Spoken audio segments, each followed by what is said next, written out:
Assalamualaikum brothers and students. This is Brother Ryan from Camotes Island, and I am here in Masjid Sakinah in Barangay Santa Cruz, San Francisco, Camotes Island, Cebu. Now I'm going to have you tour for our 3 weeks work here in Masjid Sakinah as a renovation started last January 13. So please come and have a look. Take first the external work done.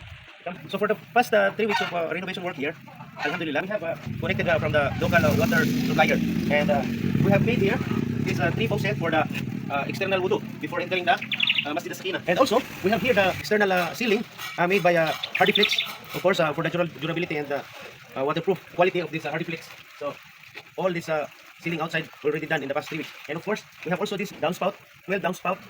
We installed the 12 downspout for the past 3 weeks. Alhamdulillah. So, by the way, this is the downspout, and we have a little bit of allowance here for the future purposes. Maybe we will connect this all downspout, and this one, this is the air vent from the septic tank. Okay, so we will just connect the number 2 pipe here, going to this, so that it will not smell here during the prayer time. And also, this is the main line.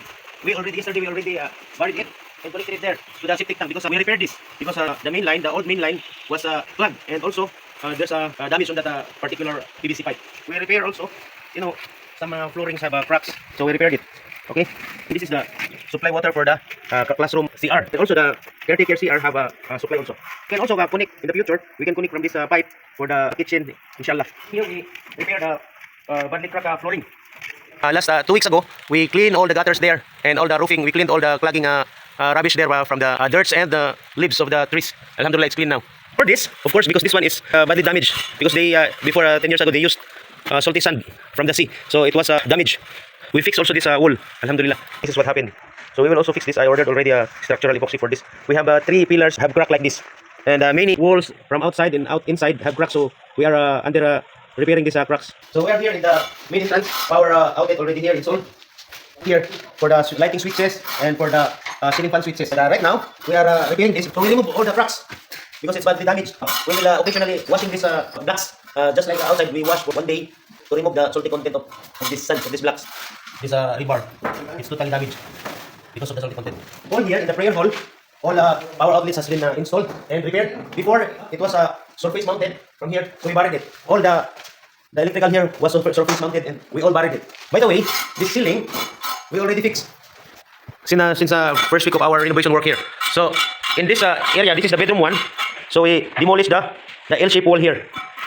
But before we demolish it, we supported the ceiling. The ceiling here, all the way here, we supported with the wooden support, so that by tearing this down, it will not fall down. Okay. So before there's no ceiling here in this bedroom 1. So we fix everything here from the wooden support, because some wooden supports were already rotten, and we replaced new one with a termite controlled treatment. Woods used here in the ceiling was treated for the termite control, and also this ceiling, this existing ceiling, have already treated with termite control, and all the new plywoods already treated with termite control. Even this window frame, these windows in these frames have already treated with termite control, and even all the woods there in the external ceiling also treated with termite control.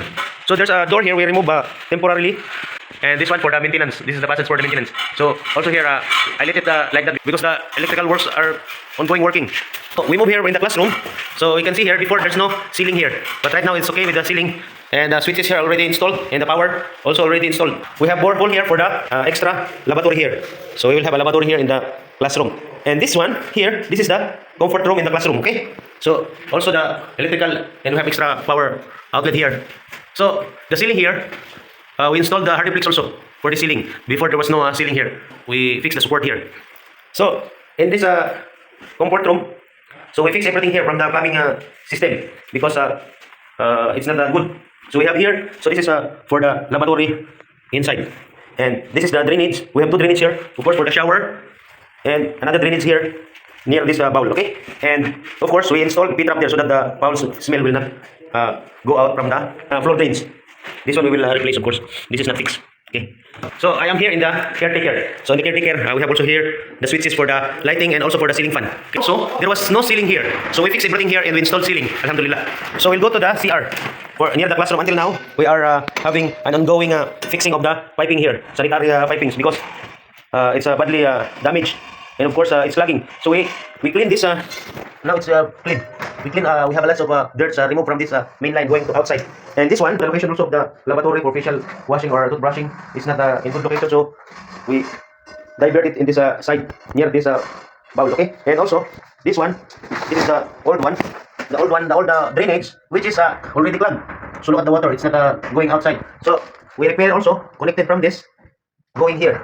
Okay, because this is the we will install here the shower. Already water supply here. Alhamdulillah. So we have an ongoing renovation work here. This is the week 4 ongoing renovation work. We have minor repair of the walls here because there are lots of wall cracks here. So we totally chip this because it's totally rotten. Also, we have minor work in electrical in the ceiling. There are people inside the ceiling working there for the tapping of the electrical connection in feeders going to the panel board.